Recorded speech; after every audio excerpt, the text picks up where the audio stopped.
I saw a video where you had the paper and you're like,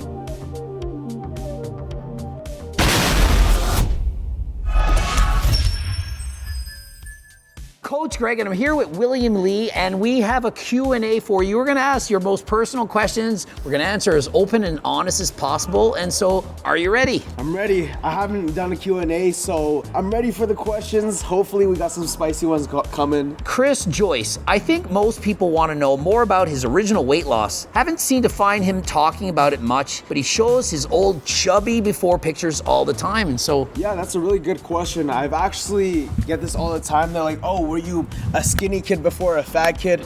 I was fat, I was skinny, I was fat. It was like a roller coaster, but during COVID, it got really bad. I got up to my heaviest weight, 196 pounds, and that's like where my iconic like chubby photo is from. Yeah, during COVID, I had a girlfriend, the gyms were shut down, so a lot of factors coming into play when it comes to gaining a lot of weight, and I was just like, man, I'm just bulking now, but at a certain time, I just got sick of like looking down at my stomach, and I decided it's time to lose some weight, and I started going to the gym more. I wasn't like too focused on nutrition. I was still learning about nutrition, but as I went on, I learned more and more about getting shredded. And once I saw some veins, I saw like the abs coming in. It was just like, you get hooked on the shreds. So that's why I want to get more king shredded, because when I was fat compared to when I was shredded, life was just so much better for me.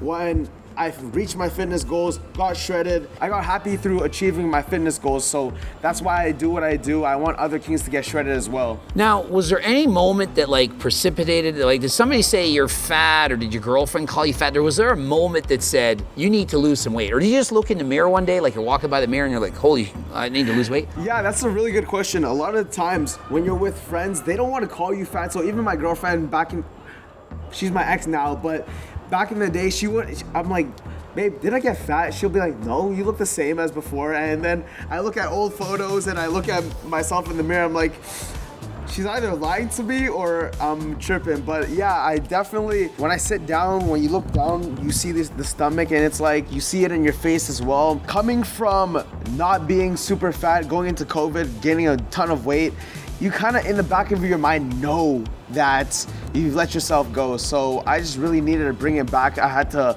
once gyms opened back up, I really wanted to focus on getting shredded, building some good muscle, and yeah, achieving fitness goals. Yeah, so it sounds like it wasn't anyone just saying something to you, but more of a thing that you wanted to do for yourself. Just you wanted it for you. Yeah, I think subconsciously, when you know you're not the best version of yourself, you know deep down, and people treat you different, and it's just, it wasn't particularly one thing, but when you're shredded, people do treat you different, and it was just a happier time. You're more self-confident.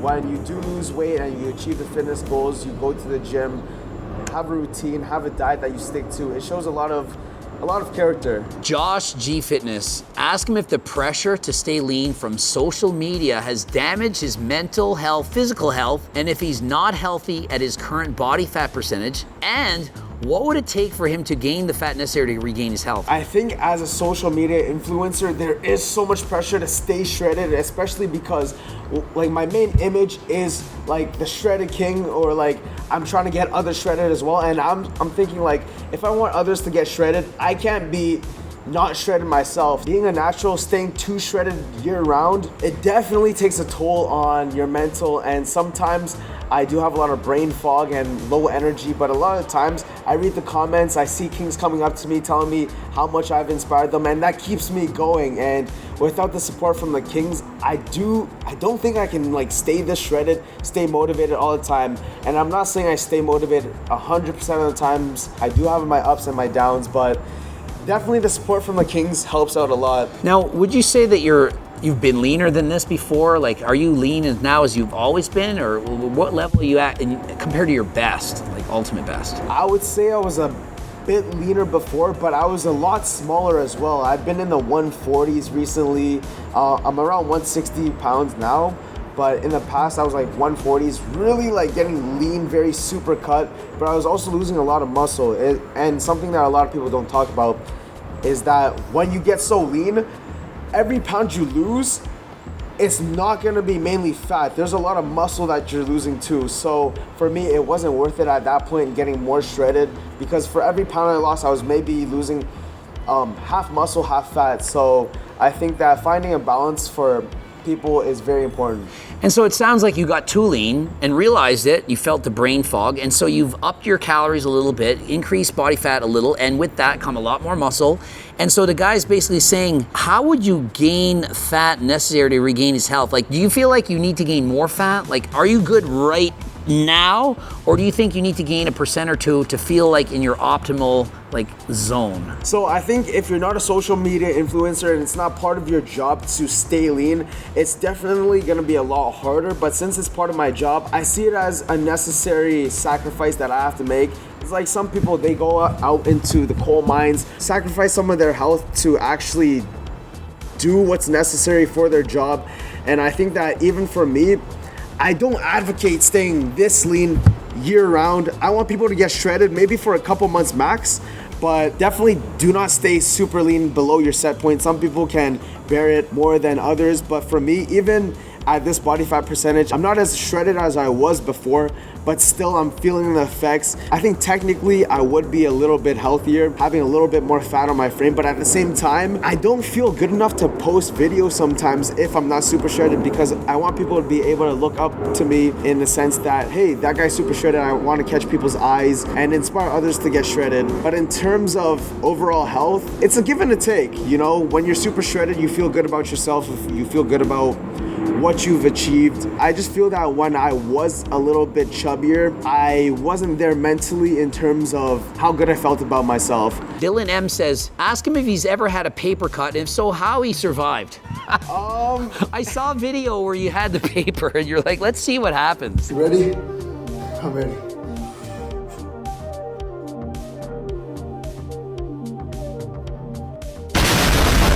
There's a reason why I dropped out of university. There's too many hazards around me, so yeah. So the real answer is the veins are going to be there in arteries regardless, but if you cut a vein, that's bringing blood back to the heart, so it's actually an artery that you'd have to slice, and whether you slice it with a paper or with a knife, a slice is a slice, and so vein, you're not dying from that, but artery, you might. Greg coming out here with the science. The science. Do you see Greg though? Look at the veins. He has a perpetual pump in this lighting. I don't really have any veins, but look at Greg. When I first met him, I'm like, it's like sub 20 degrees. It's kind of cold out, and he just has veins just popping, and it's like. And he says it's cold. Meanwhile, I'm like, it's like 20. It's like summertime. I'm like, I don't know. You guys have hotter weather than we do back in Halifax. Yeah. You do though. It was way hotter when I got here than in Halifax. Yeah. Maybe you're just used to it, but your veins are just insane. True_MTB. I wonder if that stands for mountain bike. How long has he been working out, and does he prefer dumbbell bench or barbell bench for reps, and why? I've been working out on and off for around 6 to 7 years, but I've only taken nutrition and training seriously in the past 1.5 years. That's when I've had most of my transformation. So dumbbell bench versus barbell bench, technically you would get a better stretch with dumbbells, and scientifically it might be more optimal, but for me, I only do mainly barbell bench because it's so fun just hitting PRs and lifting heavier weight. It's easier for me to just stick to one and track it, so I prefer the barbell bench. I love spamming the bench press. I think every day is a great day to hit chest. And I gotta agree, I love the bench press much more than dumbbells, and for me it was always more dangerous to do dumbbells. Like you're saying extra stretch, but I found that extra risk for injury. And so with the barbell, it's not going quite down as far, but I found it a lot safer. So I wasn't a fan of the dumbbells. I found it harder to get the bar into place. It was just different. I felt awkward. And so do what makes you happy. Don't get hurt. Be safe. Gabrielle Lamberth wants to know, how do you get such a huge bench? Were you a power lifter? So I was never a power lifter. I think that just hitting PRs back in the day when I was trying to hit 4 plates, it just felt really nice to see your strength increase, and I would do some very unorthodox training. I would do like 15 sets of bench every day, 80% of my 1 rep max. And people are like, why, you're overtraining, blah, blah, blah. But I think that when I was benching every day, my body got used to it. I'm not sure if it will work for everyone, but in terms of just building strength and size, it worked pretty well for me. In terms of benching more weights, I think bench press, since it's fun, I'm just naturally more attuned to trying to have a higher bench, a lot of times I would want to just go into the gym just to bench because it's just so fun. I think that's so important. Just finding lifts that you like, that get you into the gym is the most important. So I can relate 100%. The bench was my favorite lift growing up as a teenager. I wanted to do it every day, and I did do it every day. Yeah. And I got a lot stronger, I was telling you earlier, but after a while I got to a sticking point, I couldn't improve, and I would just kept doing more and more and more, and so it might work out really well first off, but eventually, if you start overtraining, you gotta slow it down, and benching every day, it may or may not work for you, maybe at the start, but eventually, you gotta do what science says, and typically that's to train your entire body, so chest, 2 to 3 times a week. Speaking of being shredded, Salvador asks, he says, ask him if he'd recommend staying shredded permanently. Like some people think it's healthy to do that for a long time. So what do you think on that one? Yeah, I think that getting shredded for maybe 1-2 months max, like absolutely shredded,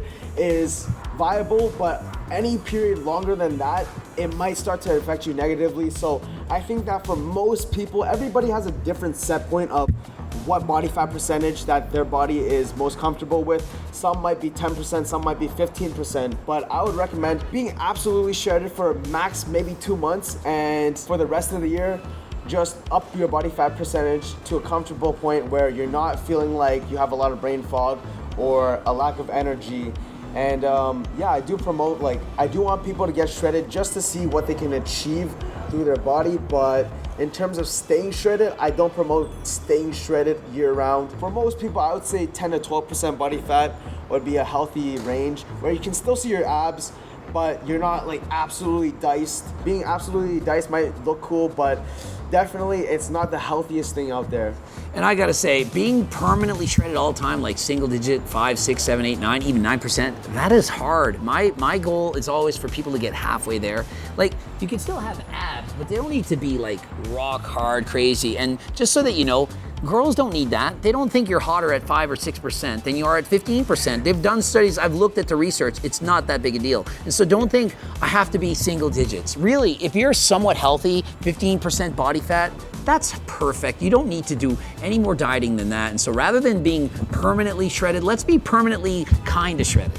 Somewhat shredded, like permanently healthy. I was on a date once and the woman, she said that the veins were kind of freaky, and I was like, man, I do all this work and it doesn't go unappreciated. But anyways, a lot of people think veins are the pinnacle of like attraction, but a lot of times when it's too much, people don't like the extreme spectrum of being too veiny. And my honest opinion is guys like it and girls don't. Like literally, dudes are gonna be like, wow, look at the veins in your arms. But like for the most part, girls don't care. Like I've never gone on a date where a girl, she's like, oh, you're so ripped, I like that. Yeah. But guys, they love it. Yeah. So if you're just doing it to impress girls, 15%. If you're doing it to impress guys, yeah, probably getting leaner would be better. Yeah, I think once you get abs, I think anything past that is just maybe more for the guys than the girls. Absolutely, I think once you have abs, and they don't have to be rock hard, like just beach lean, that's freaking good enough. Like, there's no reason to go leaner than that. Adonia says, you know, given his lean physique, does he struggle with body dysmorphia, low testosterone, or poor sleep? You know, this might be a little bit of a controversial opinion, but next time on Coach Greg, I might have to try cycling. Not that type of cycling. I like to do things a lazy way. No, no, that's not at all what I'm saying. I'm saying that... I don't know, I just think that I'm a very lazy person when it comes to doing workouts and cardio. I just do the least that can get me the results that I want.